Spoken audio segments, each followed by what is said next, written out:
చంద్రబాబు నాయుడు గారు తన సహజ ధోరణిలోనే వెన్నుపోటు పొడవడం అలవాట్లో భాగం. ఎన్నికలు 2 రోజులు ఉన్నాయనగా రాయచోటికి వచ్చి ఈ జిల్లా కేంద్రం ఉండదు అని కొంతమంది అంటున్నారు. ఖచ్చితంగా ఈ జిల్లా కేంద్రం కొనసాగుతుంది, ఈ జిల్లా కేంద్రం కొనసాగించే బాధ్యత నాది అని పబ్లిక్ మీటింగ్ లో మాట్లాడిన చంద్రబాబు నాయుడు గారు ఈరోజు నిర్దాక్షిణ్యంగా వెనుకబడిన ప్రాంతాల ప్రతిపాదికగా ఏర్పడిన జిల్లా కేంద్రాన్ని తీసేయటం అన్నటువంటిది ఎంతవరకు సమంజసం? స్వతంత్రం వచ్చిన తర్వాత కానీ, అంతకుముందు బ్రిటిషర్స్ పాలనలో కానీ దేశవ్యాప్తంగా ఎక్కడ ఏర్పడిన జిల్లాలు ఎక్కడ కూడా రద్దు కాలేదు.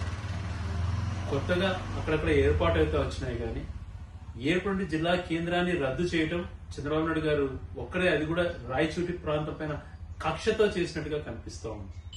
ఎంత దుర్మార్గమైనటువంటి చర్య! పార్లమెంట్ జిల్లాల ప్రతిపాదిక ఏర్పడిన జిల్లా కేంద్రాలలో ఆ రోజు భౌగోళికంగా సెంటర్ గా ఉన్నటువంటి ప్రాంతాన్ని నిపుణుల కమిటీ పూర్తిగా పరిశీలన చేసి ఆ రోజు జిల్లా కేంద్రం